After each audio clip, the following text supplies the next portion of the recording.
Silvermoon glittered for Anasterian's victory. Banners catching torchlight as if the city itself breathed. Windrunners dressed for it. Full-length silk for the daughters. Ilaria in green with an attached cloak that moved like a second shadow. Verisa in red with an embroidered bodice that caught every lamp flare. Sylvanas in blue and sleeveless by request. If she could not wear armor, at least she could shed the needless fabric. Lyrith had gone ahead, and Vareth was going to meet them when the carriage arrived. The rest came with Larissa.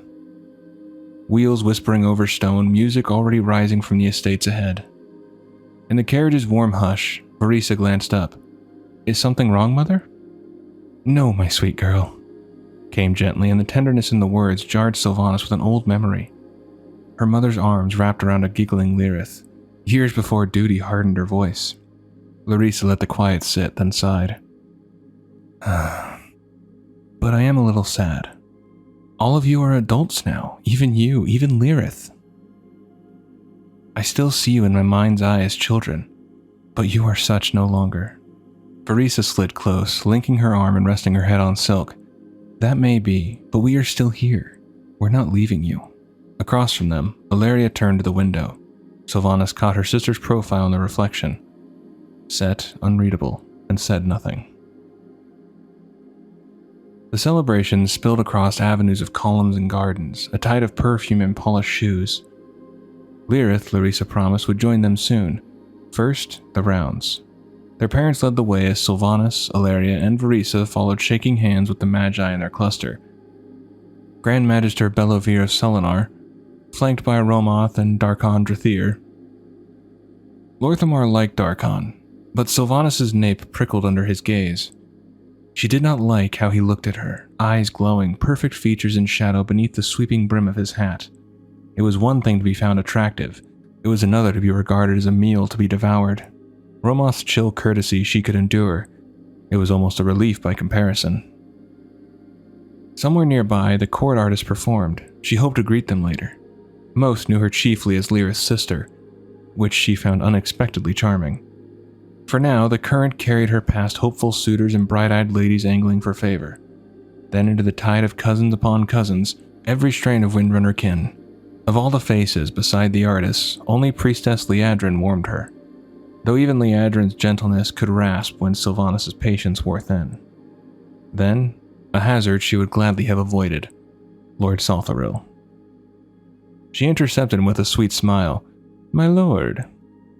He turned with a pleasant mask that slipped to something utterly, genuinely annoyed when he saw her.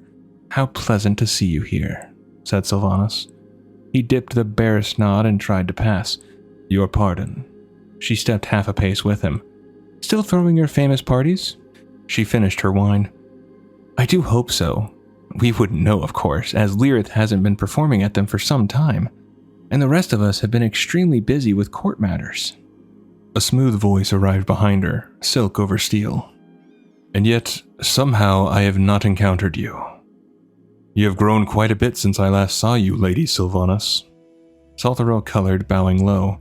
"Your Highness." Sylvanas made to withdraw. "Back to Verisa and my father," she began, but Kael'thas detained her with a glance.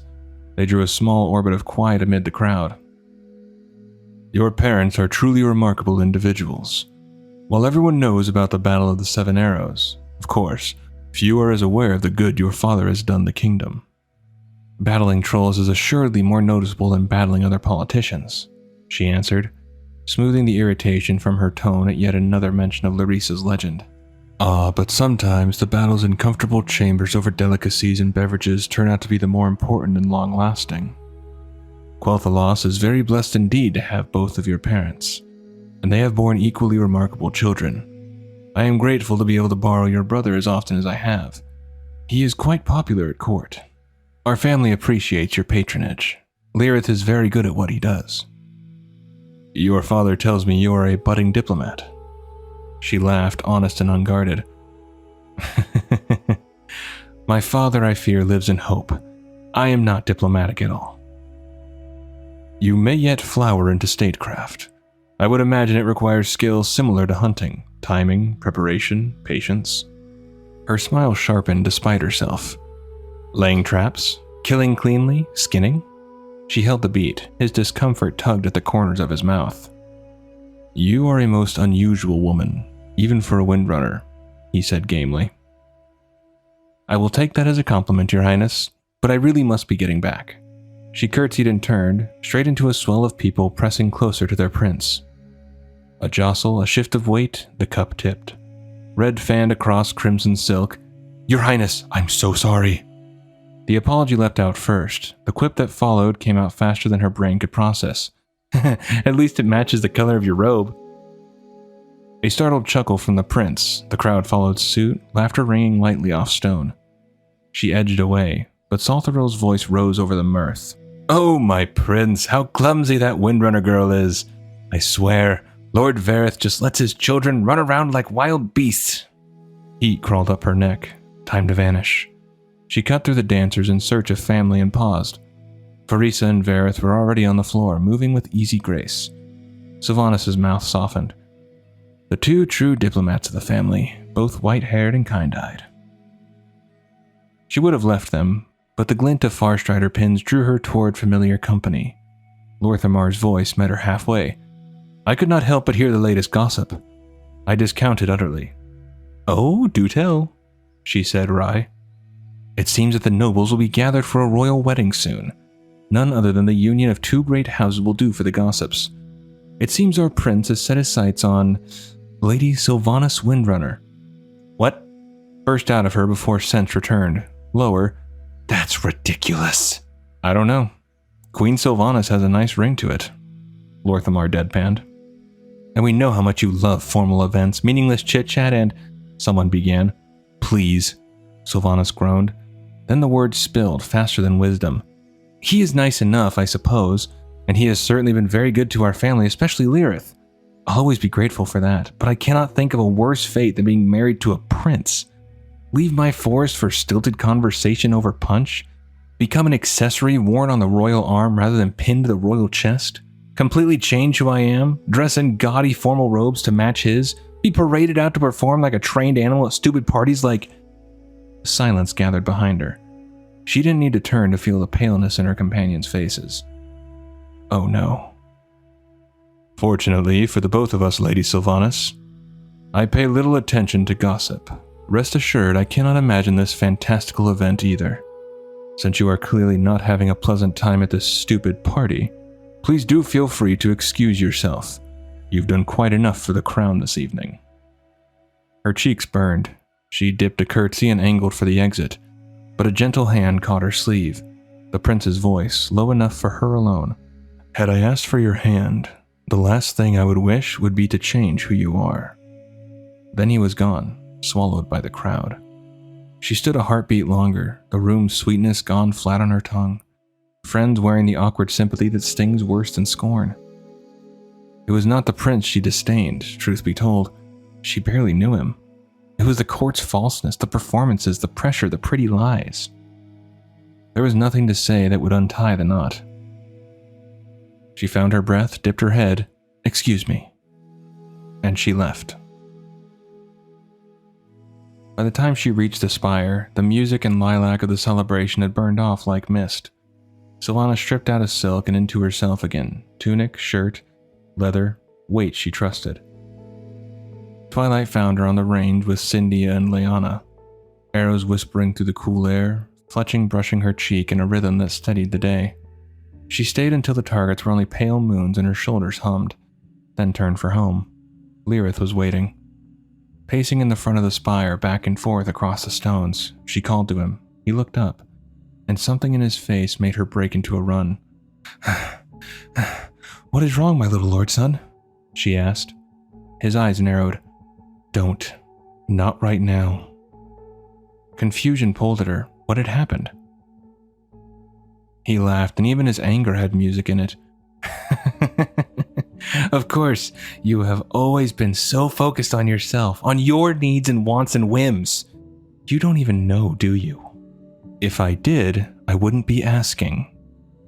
Are you angry that I left? Oh no! By the time you flounced off, I was glad to see you go." The cruelty landed like a blow. She reeled and then steadied. "Why would you say that?" You can't be this obtuse. You're supposed to be the clever one. Heat rose. Is this what you're learning at the palace? How to insult and hurt people? He closed the distance in 2 strides. That right there. If I wanted to study insults and how to hurt someone, I'd come to you, because that is exactly what you did today. You stood there, a guest of the royal family, needling the heir of the throne of Quel'Thalas, insulting him behind his back, and then kiting off to whatever adventure you had waiting while leaving the rest of us to pick up the pieces. How do you think that reflects on the family? On me. His voice cracked on the last word. Beneath the edge, she heard the hurt. Little lord, she began. I said don't. I'm not little anymore, Sylvanas, so stop treating me like I'm a child. Well, you're certainly behaving like a child throwing a tantrum. He flinched. His Highness has been nothing but good to the Windrunners, and especially to me. And he forgave you for your unspeakably reckless little stunt at Saltharill's party. Or have you forgotten that? The truth stung. She remembered exactly who had lessened her punishment that night. She had insulted and hurt someone, and because he was right, and because she was in the wrong, she despised it. She doubled down. I was trying to protect you, Sylvanas said, frustration spiking. Protect me? Lyrith scoffed. If Erevan and Rendris had been truly set on ruining me, your prank would have made them double their attacks, not cease them. I don't need protecting, Sylvanas. I can fight my own battles. Blood thundered in her ears. She drew a breath to answer. Enough! They turned. Verisa stood there in her elegant gown, hair combed and jeweled yet somehow askew, fists clenched, cheeks wet. Stop it, both of you! Silence fell, the kind you don't break. I can't keep this up. Father is always away. Mother and Ilaria can barely be in the same room with each other without shouting, and now 2 of you are fighting? What is wrong with you? Don't you remember when everything was different? When we used to go to our spot and laugh and dance and play games and... Shame flushed Sylvanas' face, hotter than any anger tonight. Lyrith stared at the stones, hair curtaining his expression. She knew he felt it too. They stepped in together and held their sister. Verisa leaned into Sylvanas, sobbed, then drew back and wiped her cheeks. I am sorry. Don't be, Lyrith said at once, his tone gentled. Lyrith is right. We're sorry. You have every right to be angry at us. Verisa steadied herself, voice still frayed. I don't even care who's right anymore. I just want all this to stop. It will. Eventually. Things will come to a head. She snorted through a damp laugh. That is my Sylvanas. She always has a comforting word. It will happen as it will. Nothing stays the same, Verisa. Especially if we want it to. The truth of it surfaced like a dark fish in still water. Things were changing, whether they wished it or not. Lyrith was right on many accounts. He was no longer little. She was a fully fledged adult and member of the Farstriders. Verisa would be inducted soon. They all had destinies, directions. But were these the paths they wanted? It certainly seemed Ilaria did not want her charted course. Verisa appeared content enough when her family wasn't squabbling, but maybe she was tired with always being saddled with peacekeeping. And as for herself, Sylvanas was still trying to figure that out. Sylvanas asked Lyrith to talk one more time before they turned in for the night, but Verisa was ready to head in. So she kissed them both goodnight and threatened over her shoulder, "If you argue again, I'm going to pour a bucket of water on you both." That won a weak laugh from all 3, and then she was gone. Well? He said cautiously. Sylvanas let the night air fill her, salt from the sea, sap from the Eversong trees. She tipped her head toward the path that ran down to the beach. They walked until the ocean's pulse smoothed the edges inside her. Words found their shape in the rhythm of the waves. I'm sorry. I was rude to Kael'thas and he didn't deserve it. It wasn't him I was angry with. It was what he represented. What I'm being told to be or not be. Sometimes I'm afraid I've gone too far down a path to turn back. Father wants one thing, Mother doesn't care, and I want something else entirely. But I don't know what. She kept her eyes on the water. I do not know where I'm supposed to be, Lyrith. A diplomat? I understand strategy and politics, but I don't like them. And I don't have the patience. When I'm with the Farstriders, I feel free, but not challenged. I don't feel like I'm being asked to grow, and I should be. I should always strive to be something more, something better. She risked a glance. The frown was gone. He listened.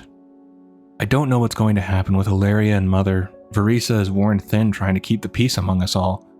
The only one of us besides Father who is stable, where they should be, is you. You have this gift, and you are able to pursue it, and well, everybody loves you.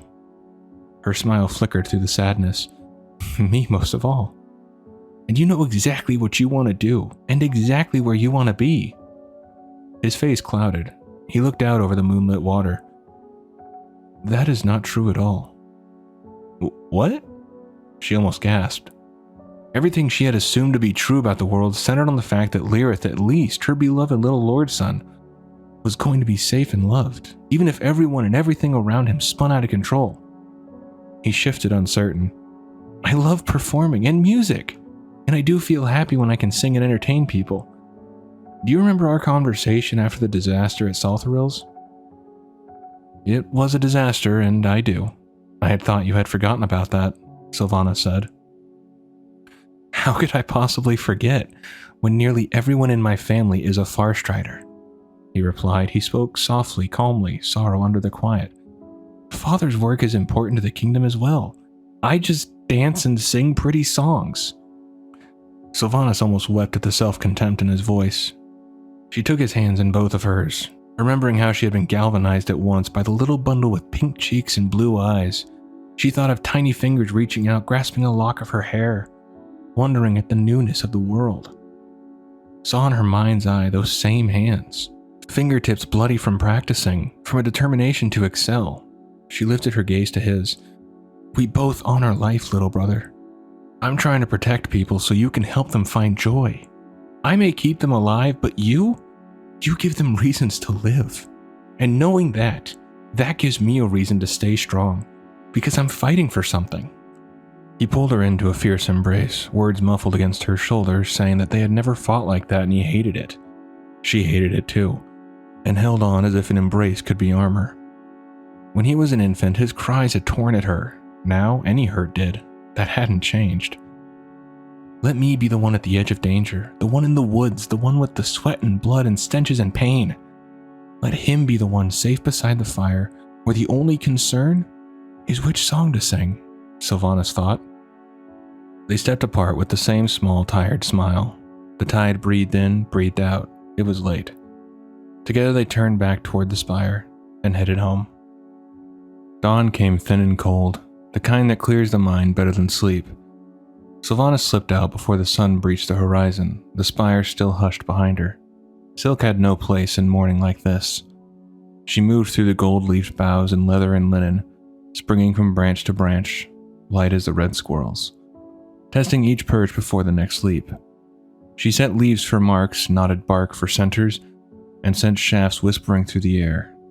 Arrow, breathe, release, again. For an hour and more until her shoulders warmed and the old rhythm steadied what the night had shaken. She returned to voices cutting the quiet. I will not do it! The words rang through the hall like a snapped bowstring.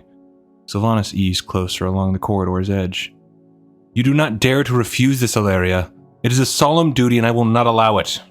Ilaria's reply came lower, measured, trying to cool the air. I will take my company and go. And then, still calm. Only a few of us. You will have veterans. I don't want to command a kingdom's military. I simply want to contribute. To do something that helps people other than us, Mother. We are not the center of the world, and if we do not soon realize that, we will stagnate. I don't want to step into footprints made by others hundreds of years ago. I want to make my own path, my own destiny, Ilaria pleaded. Larissa's breath sharpened. This is a terrible mistake. But it will be at least mine to make. You've never let me have a choice in anything. I have been nothing to you but an heir to a title. Even my name comes from your mother. I have never been me. The barbs were not new, but today they found bone. Silent, stretched, taut as wire. I don't belong. Ilaria's voice went cold with resolve. My soul feels trapped, Mother. I am not running away from what you taught me. I will remember everything, and I'll use it to help people just like you do. I will just be helping different people." Larissa sounded stricken. "You would turn away from us?" "I'm not turning away from anything." The tone was one Sylvanas knew from their father, steady, unmovable. "I am running towards something, and I hope one day you will see that." Larissa did not. To her, this was desertion dressed as destiny. She reached, grasping for another tack, comparison, hierarchy. Ilaria answered like an arrow loosed. "Sylvanas was already as good as I am years ago. Better maybe than I ever will be." Sylvanas froze halfway to her door. Praise had never been Ilaria's dialect with her. Larissa didn't deny the skill, she dismissed the fit. "It does not matter if she is the better shot. Sylvanas does not have the temperament for leadership. She is not dedicated enough. She has had countless opportunities to gain allies at court, and she had squandered every one of them through foolishness and mischief." Ilaria's answer came sharp and sure. "Now you grasp at straws. She has Haldoran and Lorthamar on her side. Many of the Farstriders appreciate her distaste for formalities and pretense, and I cannot think of a single challenge Sylvanas has faced but not met. Let her turn her mind to leadership, and you will see her exceed your expectations. She is the Ranger General you are hoping for, not me." Footsteps. The argument spilled into the corridor, and Ilaria nearly collided with Sylvanas. She caught her sister's hand and held it, fingers tight. "I meant what I said about you." A final squeeze, then release. Ilaria was gone, off to her room. Sylvanas stood rooted, a tremor moving through her that had nothing to do with the floor. Slowly, she turned to her mother. Larissa's back was rigid, a soldier's line. But when she faced her daughter, the tears she had washed away may have been gone, but it was evident that they had been there. Sylvanas closed her fingers around the warmth still left by Ilaria's grasp. "It's me, Mother." Larissa drew herself taller, grief folding into steel. The answer in Sylvanas rose to meet it, clean and sure. "I may be your second choice, Mother, but you will see that I am not second best." Days gathered themselves around the new shape of things. The arguments cooled to embers, but they glowed beneath everything. There were bright notes too. Verisa stood straight backed as she was inducted into the Farstriders. Ilaria chose her company. Larissa informed the ranks that Ilaria would take a mission beyond their borders rather than the mantle at home. Sylvanas, in Ilaria's stead, would train as Ranger General. The knowledge hurt Larissa, and perhaps hurt more because the room did not look surprised. Lyrith, meanwhile, stepped into the title everyone had long expected, Royal Musician. The house filled with well-wishers and plans, wine uncorked from the palace cellars. A vintage Anasterian boasted had aged so long, the dust made everyone sneeze when it was brought up. Vareth had laughed when he said it. Sylvanas checked the year and found she wasn't sure he'd exaggerated at all. The party hummed until twilight. Goodbyes to Ilaria braided with congratulations. Verisa swung between damp-eyed sorrow and palpable relief to have the storming finished. Lyrith beamed, training lists already spinning in his head. But Sylvanas, remembering the beach, wondered what lay under the shine. Larissa wore a sky-blue dress, simple and softening. It suited her more than armor ever did. And yet, Sylvanas knew only Lyrith, who had never stood beneath her drill sergeant gaze, had been allowed the full warmth of that softness. Sylvanas was glad he had not been the one to walk that path. Lyrith might think he wanted to be a Farstrider, but it was obvious he had been born to be something different. A balm to others, not a defender of them. She could not bear to have seen Lyrith grow up like his sisters, tempered by the harshness of Larissa's forge of will. When the last guests drifted away, they gathered what mattered. Bottles of sun-touched reserve, Lyrith's pipes and lute, a small drum, and followed the familiar path into Eversong. Firelight and night flowers stitched a circle around them. Lyrith's voice rose to the sparkling stars in the night sky, along with the fragrant scent of wood smoke, as the three sisters stepped forward into the wild, flowing dances they had improvised since childhood. Hands readily clasped, smiles warmed faces, graceful bodies, honed from training and lives lived mostly under the sun and stars, moved with the grace of willows in an unspoken harmony. And at one point, Sylvanas saw Vareth rise, bow deeply to their mother, and extend a hand. Larissa smiled, and for a moment, Sylvanas had her first real glimpse of the girl Larissa must have been once, before time and duties took their toll. The two started dancing and turned on the soft grass, movements as known to their bodies as breath. For a heartbeat, Sylvanas felt the ache of a thought. Why did we stop coming here? Will we ever be whole again? And drove it away before it could bruise the night. Lyrith caught her eye and grinned, pointing up. Look, Lady Moon! Even the stars have come to dance. She smiled back, seeing again the 4-year-old with dandelion fluff hair and a song for everything. When the music paused, Vareth stood with the bottle in one hand and pride in his voice. I am proud to be part of this remarkable family. My beloved wife is Ranger General, one who commands utmost respect from those she leads to victory after victory, and who has most certainly won my heart forever. The best battle I have ever fought, Larissa teased, eyes bright. The easiest, certainly. Vareth returned, and the circle laughed soft. He turned to Ilaria. My eldest daughter is embarking on a journey that will bring the outside world to the gates of Silvermoon for the first time in perhaps too long. She is someone who remembers debts owed, who will forge new friendships while cherishing those she already has. I am proud you are blazing your own trail, my child. But I hope you will always know the way home. Ilaria glanced at her mother, and for once, there was only peace in Larissa's face. My clever girl, my fierce girl, will follow in her mother's footsteps as the future Ranger General. Though you will no longer be at court quite so often, Sylvanas, do not think you have escaped me. I've come to rely on your instincts regarding strategy, if not your skill with diplomacy. Sylvanas laughed despite herself. Vareth winked and turned, warm as embers to the younger two. Varissa, our loving mediator. I do not think you know how much we rely on you to keep the peace. We are all, shall we say, strong-minded individuals. It's you who reminds us that we are also a family. I have little doubt you will turn this skill toward uniting many hearts in our kingdom. Varissa blushed, eyes bright with happy tears. And Lyrith, what can I say? You have been such a blessing to us all.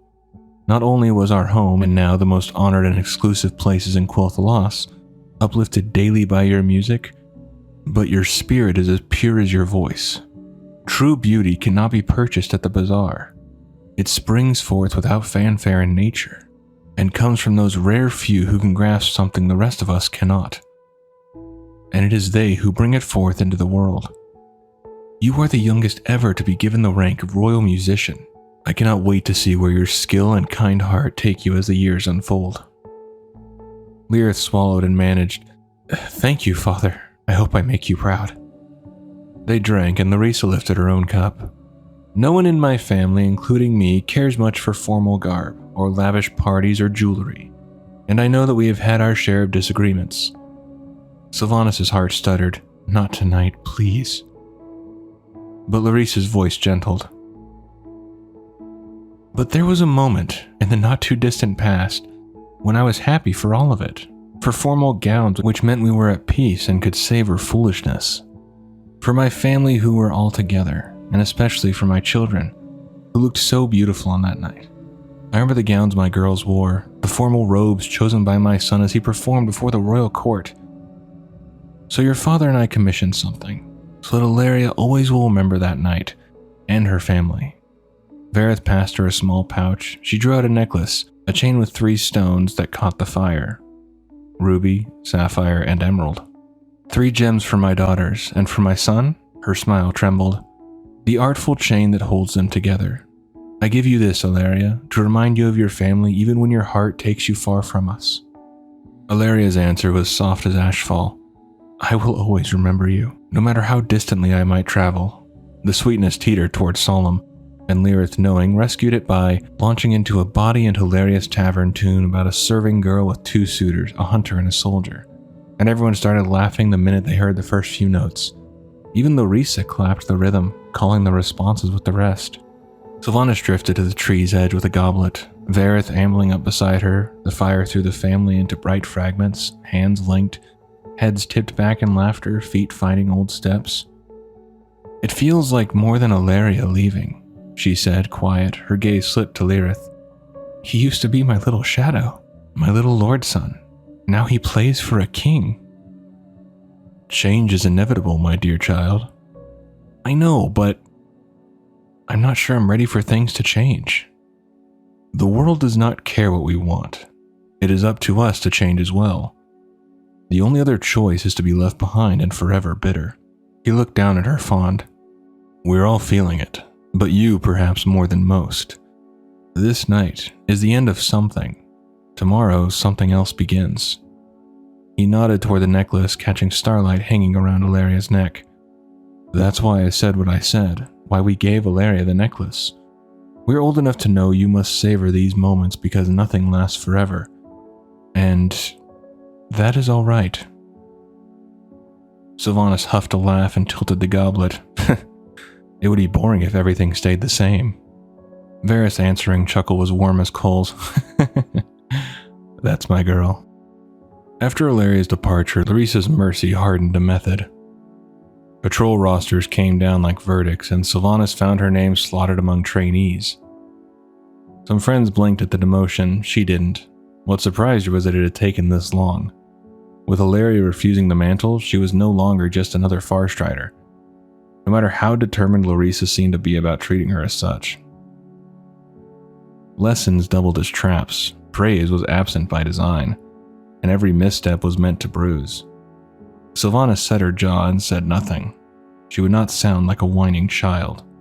On the mustering green, rangers fletched and strung in the clean morning light. Sylvanas moved through them, asking after Anarith and Rendavan. Head shook. A hinge of foreboding closed inside her. I am coming with you, said Lorthamar. Your ranger general said I was to go alone, she reminded him. He only smiled, sly as a fox, and shouldered his bow. I never heard her say that. They slipped into Eversong's deeper shade. To the east, the Yamani had been too quiet. Threat and silence were twins. Varisa had yet to taste battle, Sylvanas only once. Patrols had become ceremony, tradition, deterrent, sometimes punishment. Do you think she'll test you as she did Ilaria? Lorthamar asked as they moved. I thought I would be, but at this point I do not think that will happen. Then, because this was Lorthamar and he would hear truth anyway, it feels as if she doesn't think me worth enough to be formally presented to the Farstriders as their future Ranger General. Saying it aloud cost more than she'd expected. He dipped his head. The argument could be made that you have already been tapped to be Ranger General. Perhaps Larissa does not feel you need such a test. I think our current mission supports my original opinion. Her mouth crooked despite herself. Perhaps you were right. Larissa made no secret of her disappointment in Ilaria's decision. It doesn't matter. Let her do what she feels she must. But if she wants me to step down, she will have to order me to do it. I will not do it on my own. I have no doubt of that. They reached an Amani marker, a tall slab, ceremonial mass grinning over heaps of old bone. Cross here and you were in enemy territory. Memory struck with the sharpness of winter light. These are the enemies, Sylvanas. They are cruel and show no mercy. We defeated them long ago, but like all vermin, they are hard to eradicate. If you see them, run, her mother told her. But I want to fight them. You will, and you will be ready. She blinked it away and saw him, Rendavan, cross-legged against the stone, head folded into his lap as if dozing, until he saw the angle of the neck. Words died, hands spoke. They moved back to back, bows half drawn, eyes slicing the brush for the next movement. Long breaths stretched to long minutes. Sylvanas flattened her right hand, fingers splayed. Stand down, hold fire. She circled the marker, scanning for wire, for smear, for taunt. You were both so new. You deserved a chance to at least taste life before it was taken from you. Signaling Lorthamar to sweep for the second scout, she stepped toward the piled skulls opposite, and stopped. Fresh bone lay on top, fresh blood dripping down the pile. Flies rose, settled, rose again. We failed you, she thought. The jungle cry split the air. They came fast, she was faster. Knock, draw, release. The throat shot turned a scream into a burble. A poison-tipped dart sang past her ear. She dropped, rolled, came up loosing again. Two bodies thumped behind her. Lorthamar was writing his own ledger. A shaman sprawled at his feet, another Amani laughing as it levered up a crooked spear, knocking Lorthamar's bow wide and drawing back for the kill. An arrow slammed through the troll's skull, the point punching out through the eye. It folded boneless into the grass. She wheeled, arrow up. "Don't shoot." The voice wasn't troll. "Drop the bow and come out where I can see you." A bow tumbled from the white-barked canopy, then a man, hands lifted, empty. "You are a human," she said. "Ah, what gave me away?" He was tall and burly under field-worn leather, quiver snugged to a scarred back. Mud splattered his boots, the cloak hem bore old dark stains. His face looked like it had met too many fists and healed without a healer's hand. Sylvanas didn't lower her weapon. "Lorthamar, did we get them all?" "It seems so," he said. "It would appear I am in your debt, human." The stranger shifted. "It was nothing. Just lucky I was there." "Lucky, yes, but not a coincidence. Were you spying on us?" asked Sylvanas. He sighed. "Can I lower my hands?" "Not yet. I asked you a question." "Yes, I was spying. On them." He flicked a nod toward the bodies. "I was here to observe troll behavior and report back. Lordaeron wanted current information on them because we suspect they might be cooperating with the Horde. Or, at the very least, allowing a Horde presence here. That is the message I was bringing your king, when the troll ambush on you two Farstriders so rudely interrupted my travels. I'm Nathanos Maris, by the way. I am the woman with an arrow pointed at your heart. That did not escape my notice." Their eyes held. She let the bowstring relax inch by inch. The clearing told the rest. 6 Amani wore Farstrider shafts. 3 more lay with green and brown fletching. He'd saved Lorthamar and dropped 2 besides. "Help us bring our friends back, then I'll take you to the king." Nathanos and Lorthamar lifted the fallen with careful hands. Sylvanas walked ahead, senses combing the trails for fresh threat. "We failed them. We needed to vary the routes and time. Our scout's arrival was like clockwork." At the city, the cold stones took their comrades. Sylvanas squared herself. "I will take the human to the court. He can deliver his message to the king, and I will speak with the Ranger General about this. Stay here. Lorthamar, tend them well." Lorthamar nodded. Nathanos fell in behind as she led the human through Silvermoon's gaze. Children pointed, whispers followed. He took it all in, the tomes, the statuary, the paintings held by spells against the centuries. "Silvermoon is quite an impressive city," Sylvanas said. "Not the word I was thinking of, but yes, that works too." Her mouth almost twitched, dirty, blunt, and unawed. He was at the very least not court. They stepped into the council chamber. Anasterion, Belliver, Romoth, Larissa, Varith, heads bent over a map, looked up as one. "Your Majesty, Magisters, Ranger General, and Chief Advisor. This is Nathanos Maris, a ranger captain from Lordaeron." He bowed with unexpected grace. He was sent to observe the activities of the Amani, as there is growing concern about a possible threat from the Horde. You should also know that he saved Lorthamar's life, and fought with us against the troll ambush. Questions cut the air. "Anarith? Rendavan?" Sylvanas shook her head. Anasterion's expression went grave. "The Farstriders sacrifice much to keep the kingdom safe. Sometimes everything. Quothalas will remember," he said. Then to Nathanos. "We were not told to expect you, Ranger Maris. We would have escorted you properly." Nathanos tapped the pouch at his side. "With due respect, Your Majesty, concern regarding the visibility of such an escort was precisely why you were not alerted. I bring information, and I was ordered to gather more as I made my way to Silvermoon." He patted the leather. "I have here all the information we humans have gathered on Amani activity, which we share in good faith. I also bring a warning. The Horde's activity appears to be increasing. There's a very real concern that they are attempting to recruit the Amani, which would place your kingdom in immediate jeopardy." Sylvanas angled a thought into the opening. "That might explain their boldness in killing our scouts. They've been quiet for some time, and this looks like they are trying to goad us into rash action." Larissa's look cut, sharp as a blade. A tactician never leaps to a conclusion before gathering the facts. Sylvanas' retort touched her tongue. Anasterion lifted a palm, the old eyes flashing. We will know more once we have read the missives. Ranger Maris, you and the information you bear are welcome here, and we thank you for the service you have performed for the Quel'Dari. Please rest and take some refreshment. You are free to explore Silvermoon, as long as one of our Firestriders accompanies you. Sylvanas stepped forward before the moment cooled. Given the current situation, I feel it would be useful to learn more about how Lordaeron trained its rangers. Larissa's glare darkened. The king nodded. They bowed and withdrew. Sylvanas caught the grubby ranger by the arm and steered him out. In the sunlight, he let his humor loose. I know I'm irresistible, but this is a bit sudden, don't you think? My mistake. I'll find another Firestrider to show you around. I didn't say that, but you might let go of my arm.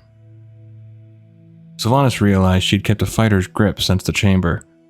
I would apologize, but you lack the manners to appreciate it. He grinned. I am many things, and unmannered is certainly one of them. I rescued one of your Farstriders. You rescued me from boredom. Let's call it even.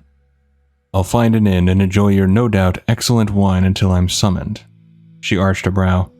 You are the first human I've met who wasn't a courier, and I would like to know what passes for archery among your military. I believe I'll surprise you. They crossed a square where a fountain threw thin fans of water into the light. Nathanos eyed it deadpan. Is that the famous Sunwell? I thought it would be much more impressive. It looks like a place you toss coins into rather than a legendary font of magic. How is it possible a rustic bumpkin like you seemed worthy to be a spy? The Sunwell isn't even located.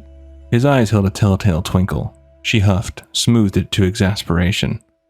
The Sunwell is located on the Isle of Quel'Danas. Nathanos continued as if he led the tour. The ancestor of the very king I chatted with managed to steal a vial of water from the Well of Eternity on his way out of the Door of Exile.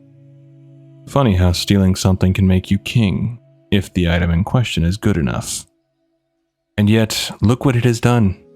We enjoy near perfect health. We have impenetrable magical borders that have protected our land for millennia. It made you shorter than the night elves you're descended from.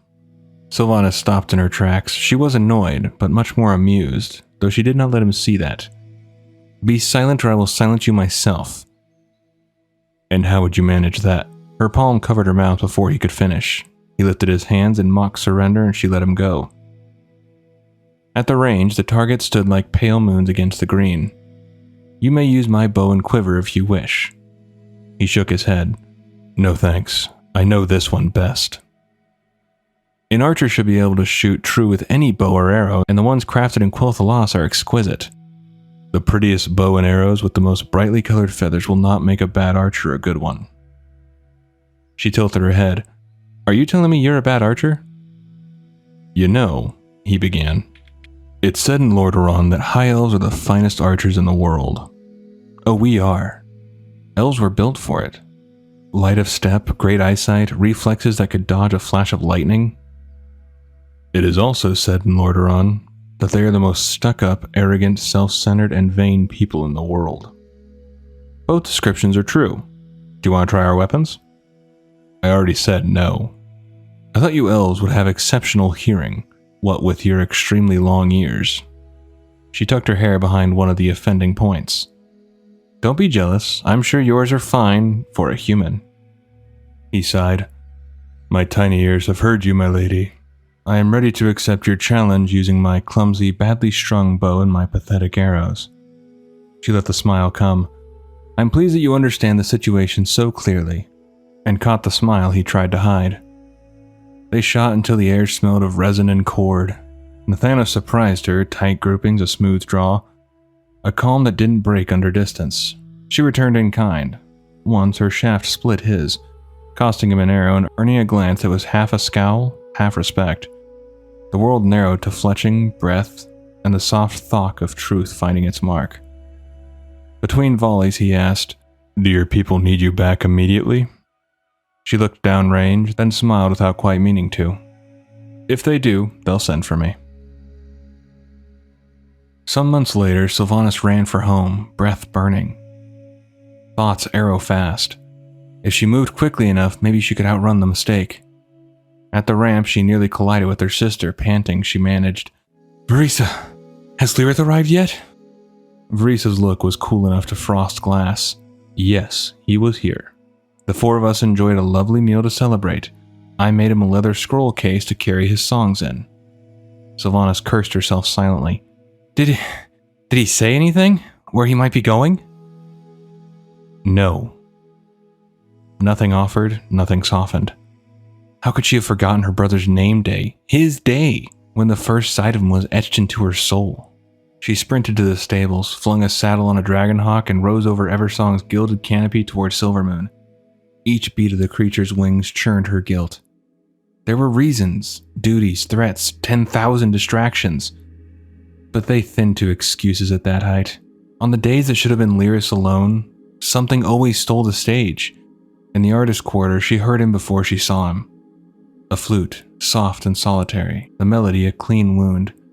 She paused, knocked, the music cut off. Yes? He called. Lyrith, it's me. Please open the door. Footfalls. The latch turned, he stood there. Weariness and sadness, plain as sun on water. Her heart gave. I'm so sorry. Can we talk? We're talking now. Not here. Outside. He stared at the floor, sighed. Very well. They couldn't cross the corridor without bow and murmur, nod and smile. Silvermoon loved its courtesies. At last they reached the air.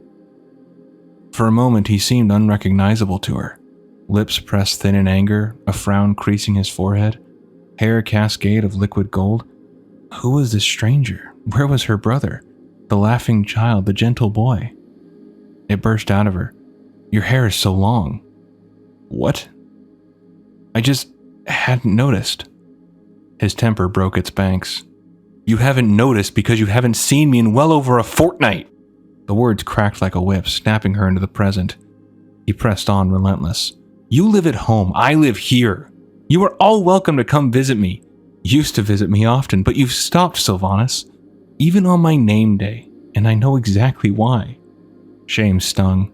She did avoid the city now, after that miserable remembrance. It was easier to hunt than to smile for advisors and lords. Easier to trade barbs with Nathanos on a forest trail than to make conversation in silk. Still, you're right. I have avoided coming into Silvermoon. That doesn't mean I don't want to see you. His voice gentled despite himself, that familiar music threading through it. I'd like to believe that. But Mother and Father both remembered, and they are kept so busy they barely have time to breathe. She almost lied. Training, trolls, anything. But the truth sat heavy. The first one without Ilaria, and me, she thought. You're starting to forget me.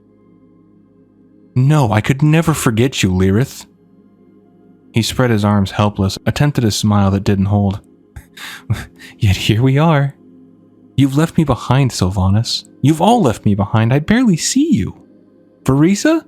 Today was the first time I've seen her in months. She's seldom home when I come, and she's yet to come see me. Father is the only one I see regularly, and even he has lost his smile of late. The snap came before she could leash it.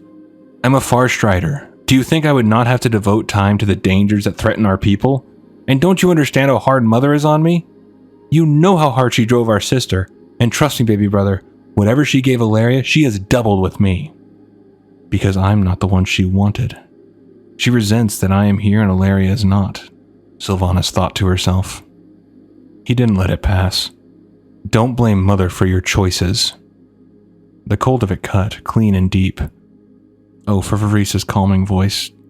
But there was only the two of them, and the brittle space between.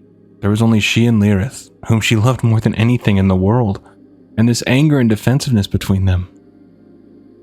She wanted to tell him everything she was feeling and had felt. That the day he was born, her life had changed so profoundly, that she made him a promise to keep him safe, that she would fight 1,000 trolls single-handedly rather than see any harm come to him, that there was no one she loves more. The words wouldn't come. Rather than fail in front of him, she turned away. After the fight with Lyra, she went to try to find her father, but he was busy and couldn't be disturbed right now. So she found a fountain in the slow spill of water, and tried to think what her father would say. She could almost hear him. So, try again. When you are in the wrong, Sylvanas, excuses do not make your actions right.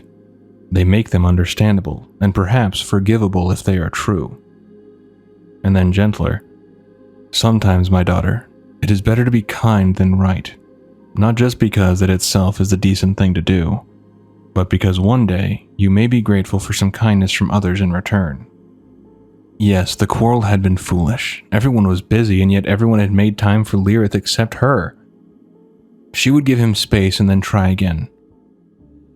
For now, she had to get home as to be ready when Larissa and Vareth went to the Alliance to discuss the trolls, and perhaps the Horde. Senior Farstriders were chosen to travel with the Ranger General and Chief Advisor. Sylvanas at last left in charge, the first real measure of her mother's trust since Ilaria left. Her thoughts strayed, unwillingly, to Nathanos, friendship, flirtation, and to the curiosity he'd sparked in her about human cities. Another day. The gray hour found them all at the gate. Varisa and Sylvanas waited. Lyrith arrived, and she kept her eyes on the cobbles. "How long will you be gone?" Lyrith asked his father. "Not long, I hope, but of course we will stay as long as need be." "Do you think you will get a chance to see Ilaria?" Varisa asked, hope bright in her voice. "Perhaps. She may be out in the field, though. I will tell her you asked about her." Vareth's gaze gathered them in. "An Astarian is grateful for this family's service, and has asked me to inform you that if you have need of anything in our absence, you have but to ask the court. Do not worry, father. We will be fine on our own, though we will miss you." Sylvanas let him pull her close, his unshaven cheek rasping warmly against hers. Sylvanas asked if he planned to grow a beard. He rubbed his stubble theatrically. I had not planned to, but now that you mention..." "Your face is too handsome to hide behind a beard," Varisa decreed. "I do not know. Perhaps he should conceal his face. He is so handsome he might intimidate the humans," Sylvanas added. Larissa cut in. "No, he is not growing a beard. He will not present himself to the humans and speak for an Astarian looking scraggly and unkempt like your human pet." Heat rose under Sylvanas' skin. Her human pet? Hardly. Vareth rescued the moment with a grin. "If anyone is going to intimidate the humans, it will be you, my fierce wife." Larissa's mouth softened just enough. They mounted, final instructions, final embraces. "Varisa, listen to Sylvanas. If she gives you a direct order, she's more than your sister now. She's your commanding officer. And Lyrith?" Larissa's voice gentled as it always did for the youngest. She cupped his cheek. "We are all so proud of you. I cannot wait to hear what new compositions you have for us to listen to." He brightened impish. "I'm composing a limerick about the orcs. So many things rhyme with green." Laughter chased the chill. Vareth kissed Varisa's hair, embraced the son now taller than he, then turned to Sylvanas and lowered his voice. "This is your chance. Your mother is hard to impress, but if anyone can do it, you can. Believe in yourself, my dear girl, as I have always believed in you." His kiss on her brow was as warm as hearthlight. They rode out, silhouettes dwindling along the Thalassian way. "I miss them already," Varisa murmured, leaning into Lyrith. "Me too." His reply was soft, melancholy. Silence settled. The morning wind found the seams of their cloaks. Sylvanas searched for something to bridge the space. "Mean." "What?" "Mean. It rhymes with green." His face eased. A small smile unknotted his mouth. "So it does." He kept one arm around Varisa and opened the other. She stepped into it without a word, resting her head against his shoulder until the tightness loosened in her chest. Across that quiet, her words returned to her, clear as the first time she'd spoken it. "I could never forget you, my little lord son." This was not the first time the Windrunner children had been left without their parents, but it was the first time Ilaria was absent, and Sylvanas found herself in charge. To her surprise, it was not as suffocating as she had feared. Without Larissa's constant presence, her mother's sharp discipline echoing behind every step, Sylvanas discovered a new rhythm. She did not shirk her duties. She still rose at the same early hour, still drilled herself and her rangers with the same precision. But there was a lightness to her days. She had never realized how tightly she had bound herself to her mother's expectations, how much of her discipline was tethered to that stern gaze. But Nathanos Maris, the oft-scowling, sharp-witted, irreverent human, interested her greatly. For the first time in many years, Sylvanas let herself play. One golden afternoon, she brought him along one of her favorite paths, winding toward the sanctum of the sun. She loved to watch its turning orbs, glittering representations of the stars, and to wander the little-known trail that climbed behind it towards Sungray's Peak. The ascent was gentle at first, but the last stretch demanded effort. Nathanos made no complaint, though he collapsed beneath an ancient tree when they reached the summit. "So, what's my reward?" he asked, taking a long swig from his water skin and sprawling with his hands behind his head. Sylvanas only smiled and lifted her arm to the horizon. The view spoke for itself. From this height, the world stretched wide. The sanctum of the sun gleamed to the south, Tranquillium lay in shadow to the northwest, and Windrunner's spire rose proud against the dying light. A lake lay still and unbroken below, the sky aflame with sunset. "I like being up here alone, with nobody needing or wanting anything from me. You're the first person I've taken here." That admission caught Nathanos off guard. His lips parted, but no clever retort came. He only looked at her, wordless. Sylvanas drew her knees to her chest, letting the breeze tug at her hair, watching as the world hushed itself beneath the veil of dusk. For once, she let herself rest above it all, above duties, above doubts, above the weight of leading the Farstriders. "Why me? You could have your pick of anyone, and they would be guaranteed to be better company than me." Sylvanas smiled, her gaze lifting toward the sanctum, to the land she fought for, to the city she protected. "Look what surrounds us. Here in Silvermoon, everywhere. Everything you see is beautiful. All our statues are polished. All our music is elegant. All our weapons are bright and gleaming and lovely. Everyone has eyes you can get lost in, regal noses, flawless skin. It's all so very pretty." She meant every word. She loved her people dearly, but she also knew the arrogance that wove itself through their lives like a subtle poison. She had always hated bullies, always found joy in humbling those who lorded themselves over others. She would gladly give herself for her kin, but she was not blind to their flaws. "But the world isn't perfect, Nathanos, and the only people who know that, who truly understand that, are the ones who have to go out and deal with that world. It's not pretty when a troll is snarling a handspan from your face, or you've only wounded a spring pond that's about to rip your belly to bloody shreds." The image pulled her mind back to that terrible day she had saved Delaria from the spring pond named Mauler. She could still feel the whistle of her arrow, the brush with death. "I think this is what sets the Farstriders apart more than anything else, because our eyes are truly open. Everyone else lives in their soft and safe version of the world. Those we protect them not just from danger, we protect them from the true face of this world." Sighing, she shifted onto her side, propped on an elbow, and reached out to brush his unruly hair from his brow. "To me, beauty is commonplace, perfection is dull. And, Nathanos Maris, you are the ugliest and least dull person I have ever met. And that is why I like you."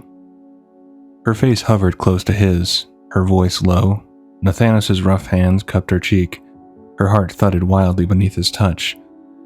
"My lady, you are too smart to be so foolish." She smiled at that, remembering the first words she had ever spoken to him. "Be silent, or I will silence you myself." His eyes lit in recognition. "And how would you manage that?" He never finished. Sylvanas pressed her lips to his, one hand sliding behind her head, the other caught at her waist. He held her fiercely, as if to say he would never, ever let her go.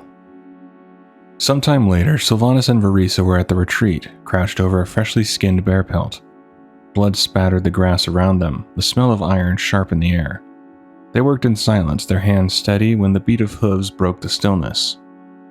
A courier rode hard into the clearing, drawing up short at the sight of the carnage laid out before him.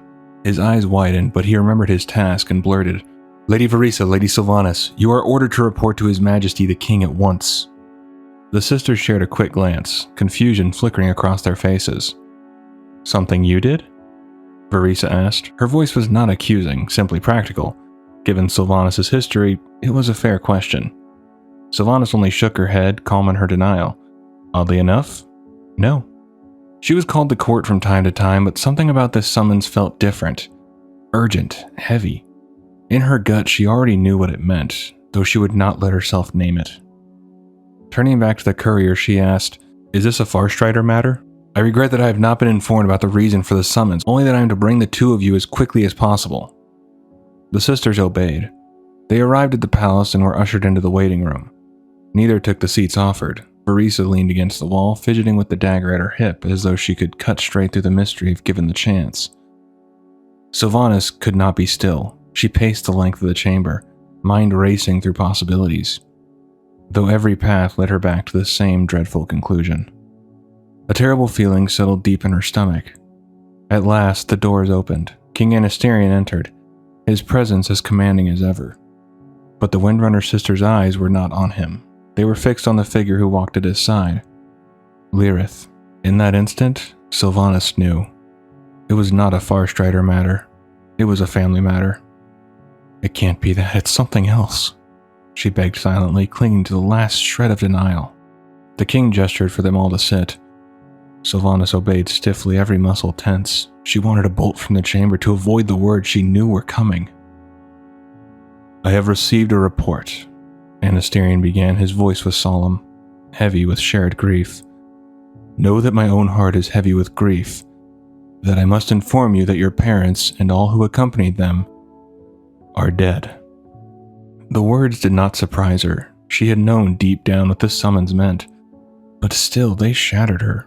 Hearing them aloud was like glass driven into her chest. Then came a voice that pierced through her haze of pain. "Both?" That single word from Lyrith's lips carried more anguish than anything Sylvanas had ever heard. The crack in his voice left a gaping wound in her chest. "Tragically, yes," said Anasterion, his tone grave. "It is a great loss not only to you, the children they were so proud of, but to everyone in this kingdom. They were much admired and in many cases beloved by all who knew them." Sylvanas could scarcely believe it, both gone in one stroke. Her fiery, indomitable mother, her gentle, wise father. A rock dragged under by the tide, gone without warning. Elves lived long lives. She had imagined decades, even centuries yet to share with them. The loss was too sudden, too cruel. She felt frozen. Moments ago, she had been taut with dread, pacing like a caged animal. Now she was ice, unable to move, unable to even weep. Beside her, Verisa's skin was pale as snow, her breath shallow. Lyrith stared at the floor, white as parchment, his silence a scream. Anasterion's word blurred into meaningless sound, and Sylvanas had to force herself to breathe. "Focus, Sylvanas, you have to be strong right now." She drew a long, ragged breath and willed herself to listen. "They were ambushed while making camp for the evening, but presently we are not yet certain by whom." Sylvanas couldn't believe what she was hearing. Ambushed? No, not Larissa. Not while father was under her watch. Her mother would have never let her guard down. Larissa Windrunner was vigilance embodied. Sylvanas couldn't believe what she was hearing. "This information is wrong. My mother would never allow her party to be taken by surprise. This is Larissa Windrunner." But Anasterion only shook his head, sorrow weighing his features. "I share your disbelief. Never would I have thought. Inconceivable as it seems, all evidence, little though there was, points to this being the truth." Something inside Sylvanas shifted. If her mother was truly gone, then she herself bore the mantle. She was Ranger General now. She had to act as such. Her voice cooled, shedding grief for steel. "Your Majesty, when you say little evidence, what do you mean precisely?" "Unfortunately," said the king, "by the time the bodies were discovered, scavengers had already done their work." "Then you cannot be certain it was them," Verisa pressed, her voice strained. But Anasterion's answer cut away even the last fragile hope. "Lady Verisa, the bodies were discovered by the Windrunner household. Everyone in the party has been accounted for." Sylvanas' heart clenched. No mistake, no misidentification. The truth stood unyielding before them. Anasterion continued, voice heavy yet firm. "Everyone in the party has been accounted for. The assailants took anything of value, including secret information meant for the Alliance leaders. Then this is no simple robbery." Sylvanas' tone was sharpened now, steady as a drawn bow. The mantle of duty settled upon her shoulders with a weight that nearly broke her, but she forced herself to bear it. Her siblings turned toward her, finding in her composure the lifeline they needed. She felt fierce pride in them, especially for Lyrith, who had never walked as close to death as she and Verisa had, and yet did not collapse beneath the weight of grief. "No, it's not," Anasterion said gravely. "I suspect the work of our old friends, the Amani. No doubt they would relish access to any information about our military movements." Sylvanas' heart stung at the name. Trolls. Always trolls. Yet even as Anasterion spoke, she could not quiet the scream inside her head. "Not my mother. Larissa Windrunner does not fall to such creatures, not like this." The king added, "I have sent a messenger to the eldest Windrunner, but she will be difficult to track. Still, she must be notified as soon as possible." The eldest Windrunner. Ilaria was now, wasn't she? They're gone. They're both gone. The thought echoed inside Sylvanas. She drew in a slow, shuddering breath and steadied her voice. "We must find out exactly what happened. I will go to the site." "Others are there already, including Theron," Anasterion replied. Her blood boiled at that. "But they aren't me." Every fiber of her wanted to cry it out loud. "I am Ranger General now. They were my parents, my Farstriders.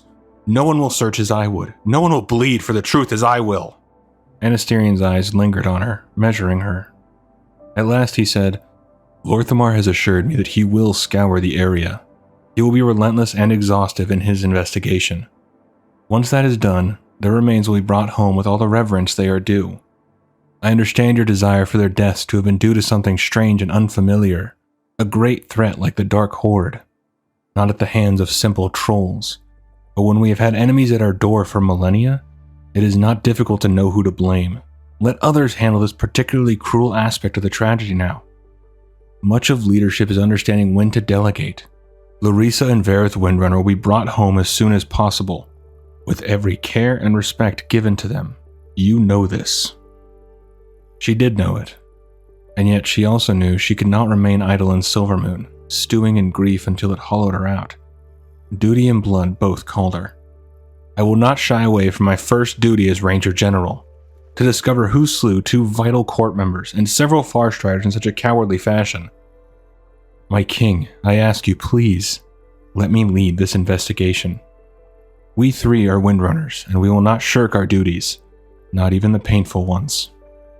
She thought of her father then, not just his wise counsel, but his warning, that the Sunstrider court was more dangerous than any wilderness.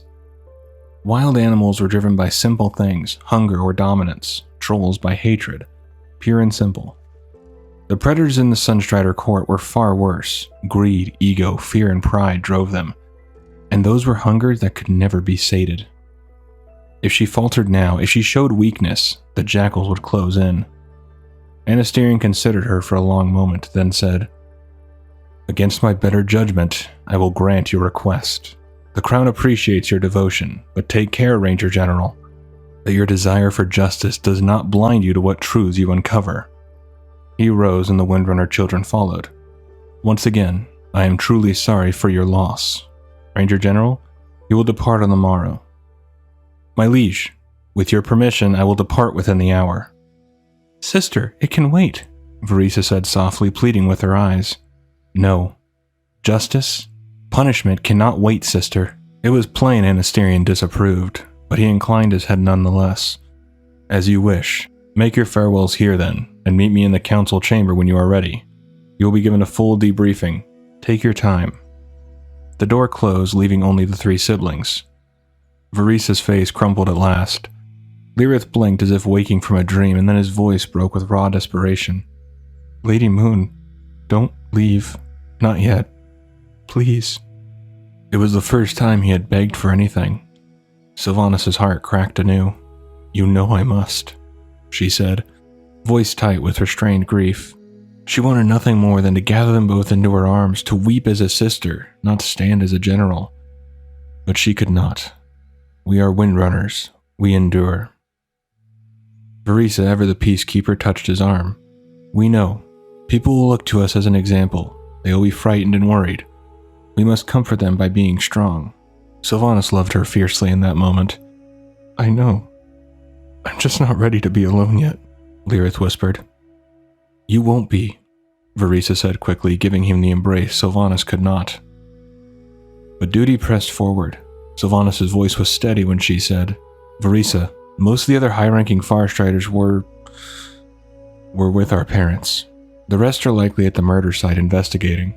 I will need you to represent the family properly among their number here in Silvermoon till I return. Verisa's face fell, but she did not argue. Lyrith bit his lips, silent, though his eyes brimmed with hurt. With that order, Verisa then would not be with him, but as much as it hurt, they understood. Sylvanas looked at him last, her words softer, trembling at the edges. Write them a lament, Lyrith. He stared at her. I cannot. Yes, you can. It would mean so much to them and to us. To me. I will know that someone is turning such terrible pain into beauty, and that will give me strength. You are the only one who can do them justice. Before leaving to go to the king, she saw Lyrith and Verisa hand in hand, as they had been in childhood when the world was gentler. Then Sylvanas turned and walked away, to the king, and then to Nathanos. Telling Nathanos was harder than she thought it would be. Even as she spoke the words, she found herself retreating behind formality, refusing to say mother or father. Instead, they became the Ranger General and the Chief Advisor. Titles that set a wall between her and the grief clawing its way up her throat. But Nathanos was able to put the pieces together, although he said nothing. She suspected Horde involvement, her instincts told her so, and her instincts rarely lied. Nathanos had grown up in these borderlands, had studied their ways of war. He might see what her Farstriders missed. That was why she wanted him there, flying with her into Eastweald, what humans would one day call the Plaguelands, a few miles south of Alliance's Northwatch Tower.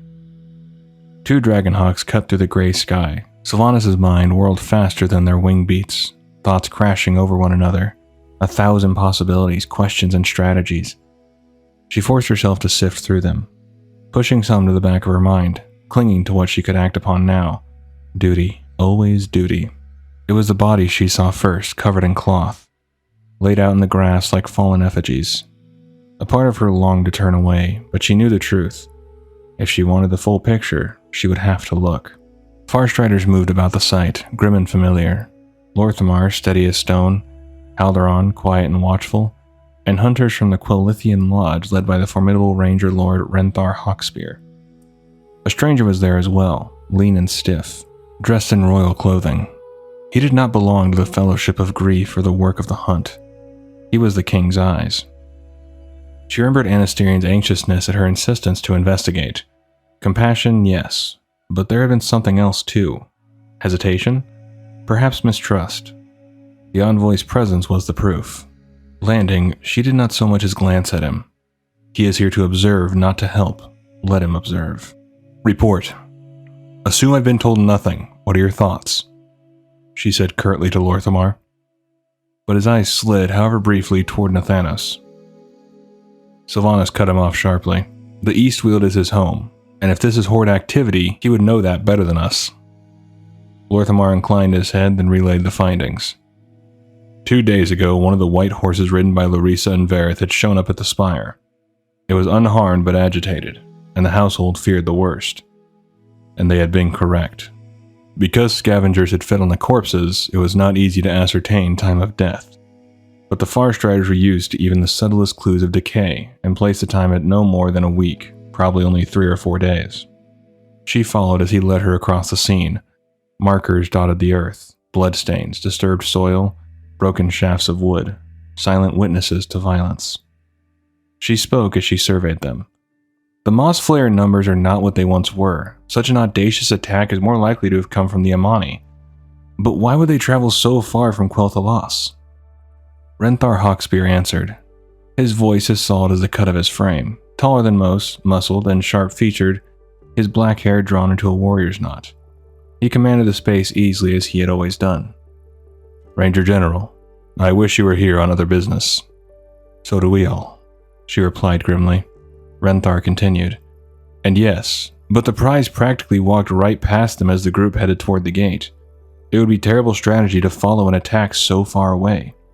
And whatever they may be, the Amani do understand strategy. Sylvanas shook her head. No, Renthart, something is not adding up. She stepped toward a covered body, expecting to find one of her senior rangers. Instead, when she drew back the cloth, her breath caught. Larissa Windrunner's face was pale, her body stiff. Sylvanas felt if she had been struck, but then felt an emotion other than grief welling up inside her. Pride. Her mother had died doing what she had vowed to do, defending others, trying to keep her people, her family, safe. She died the hero she had been in life, even if this time her sacrifice seemed to be in vain. Looking at her mother's face, Sylvanas thought to herself, I won't let it be. You'd want me to find who did this. I will. I promise. But she forced her mind back to the evidence. So many arrows. She tugged one free, testing the poison tip. Troll make. Could Anasterion have been right?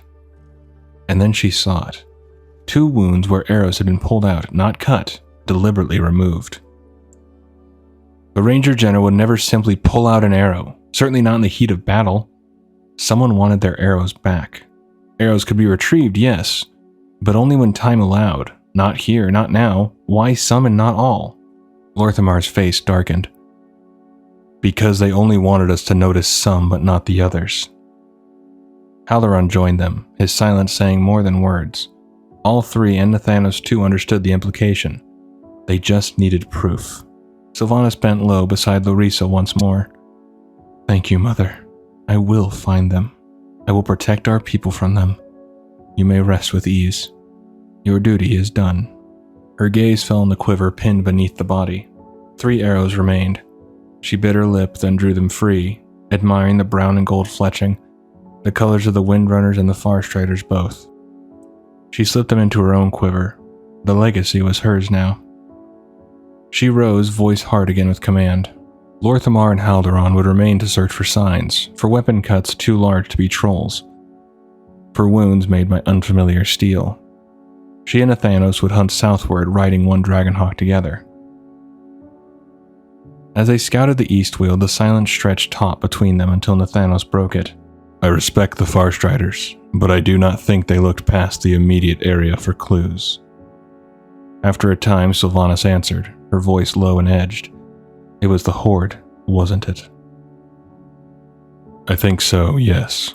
No one removes only a few arrows. They removed the ones that would betray them, orcish arrows. They left the troll ones to trick us into thinking the trolls acted alone. The words rang like a vow. Nathanos heard it too, and knew those responsible would pay. They cleaned their tracks well, and the rain was their friend, he said. I am hoping they grew careless farther south. They found only footprints blurred by rain, perhaps trolls, perhaps not. No discarded weapons, no banners, no proof, nothing that could stand in a king's hall. Yet to Sylvanas, the truth was already clear. Any Farstrider, or indeed anyone with experience with arrows at all, knew better than to remove one on the battlefield. The resulting blood loss would be more dangerous than the arrow itself. If possible, the arrow would be cut in half and removed in 2 pieces to avoid pulling the barbs through the flesh. Yes, Nathanos agreed grimly. Horde arrows are fletched differently, and they are slightly larger. They are not fools, these orcs, Sylvanas said, her tone like steel. They collaborated with the trolls, as was feared. The orcs waited until the group was far enough from any defense, then attacked while the trolls closed in behind. The king was right about that. It was an ambush. You would not have saved them, Nathanos said softly. We will never know. I could have tried, she said, eyes closing briefly against the pain. I'm glad you did not. They returned with heavy hearts and no further proof. The envoy would hear her say it was trolls. The king would believe what he wished, but she knew better. When Lorthamar asked, How should we address you now, Ranger General, Ranger Lord? The question struck harder than a blade. I am neither. For now you may call me Sylvanas. I must pay my respects to the fallen.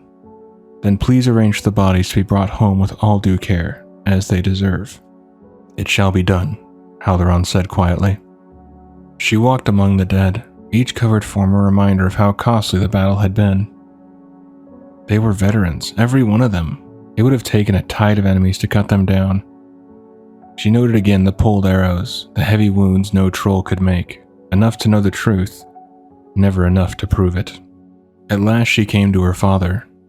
He was no ranger, no soldier. He should have lived to grow old with books and wine, to meet grandchildren not yet born. She wasn't ready to let him go.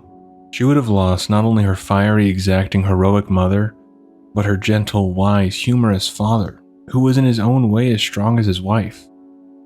Before she knew it, she had dropped to her knees beside him, tears burned in her eyes, but she refused to let them fall. She tried and failed to control the shaking of her hand as she pulled back the cloth and looked at the beloved face, whose skin was now as white as his hair. She noted that he had shaved the stubble they had teased him about the last time she had seen him. Strange, what odd and seemingly trivial details the mind clung to.